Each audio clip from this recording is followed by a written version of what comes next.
everyone, so I'm here by myself today, missing my better half, and that is because, just like you, we are quarantined. So we thought it'd be fun to use this time to work on projects in our own homes.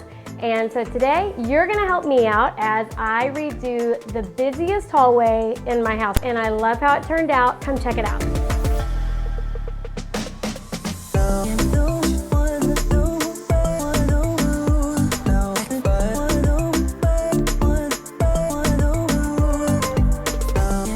I did love the hall before. I had some reclaimed wood that I put on the wall, and just after years of wear and tear, it was time to freshen the space up. So I knew I wanted something light and bright.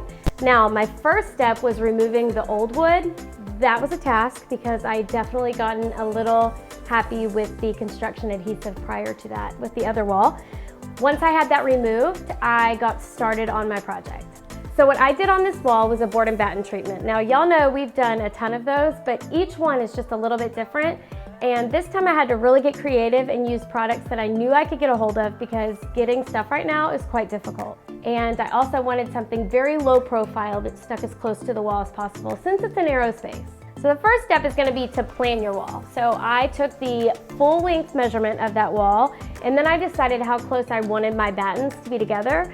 I really wanted an even amount from one side to the others. My very first step was to attach the boards that held my hooks.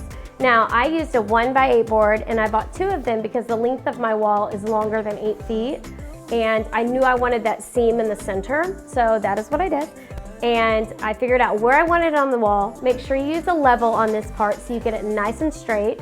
And I'm attaching this board using 2.5-inch spack screws into your studs. Into my studs, not your studs.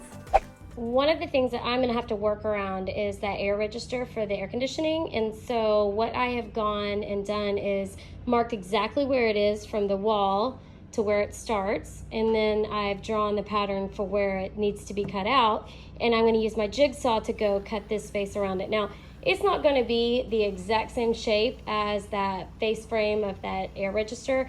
However, I am not super concerned about that because everything's going to be painted white, and I just want it to be crisp and clean looking, and I think this will do the job. Now I'm adding the plywood under that board. I think it was $6 or $7 a board. And I ripped each of mine to 20 inches because I knew I wanted to space my battens every 10 inches. So I knew those seams would be covered up as I covered them in the next step. So I'm attaching each of these plywood panels using 18-inch brad nails.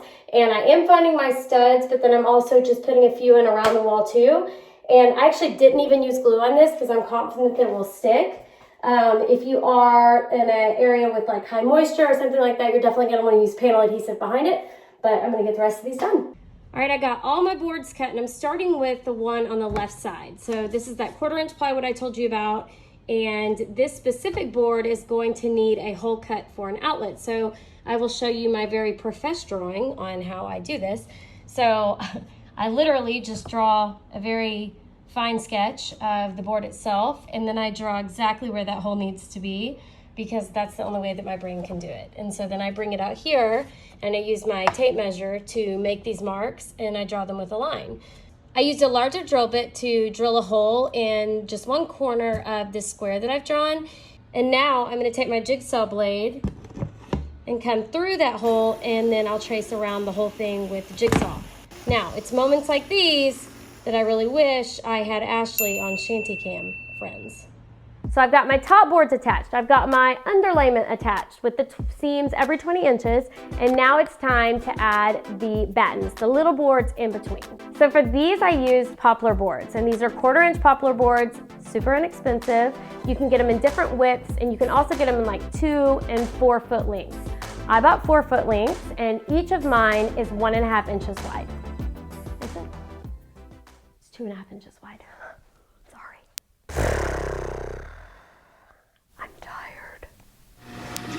So for these,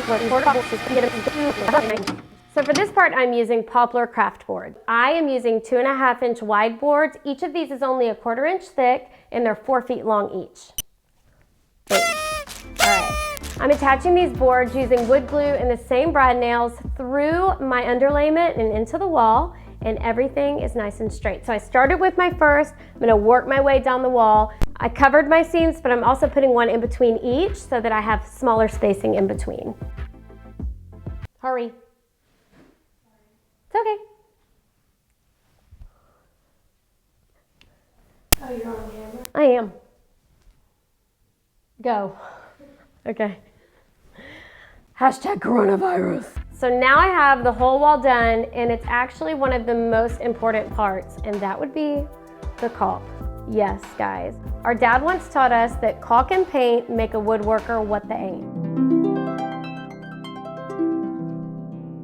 And that is so true for me. So what you want to do is cover all of your seams, make sure all those joints are hidden, because once you throw paint on that, you're going to see all the imperfections, especially with white paint. So make sure to really spend a good amount of time caulking, because that's going to make your paint job look so much better. As I mentioned, I painted the entire space using Sherwin-Williams Pure White. I did one of their lines called Cashmere because I love the way it finishes, and I did a flat on my wall, but then on the board and batten walls, I did a low luster is what they call it. It's kind of in between an eggshell and a satin. And I think it turned out so beautiful.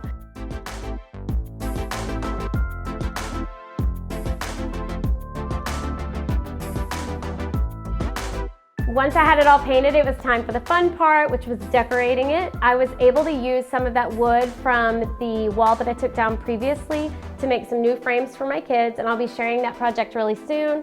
I also took my bathroom door off and made it a barn door. Oh, I have so much to show you guys. It's like give a mouse a crumb.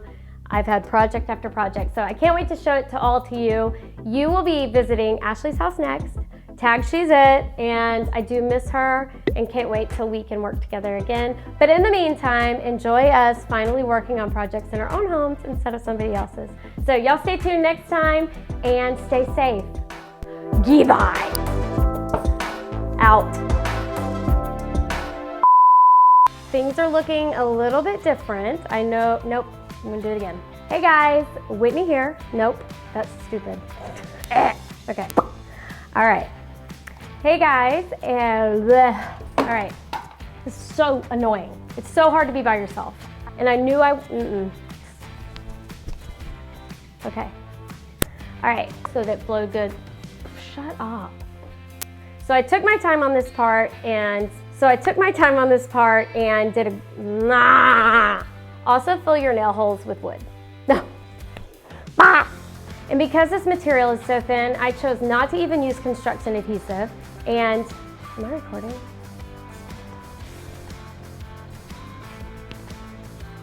Yep, still recording. Goodbye.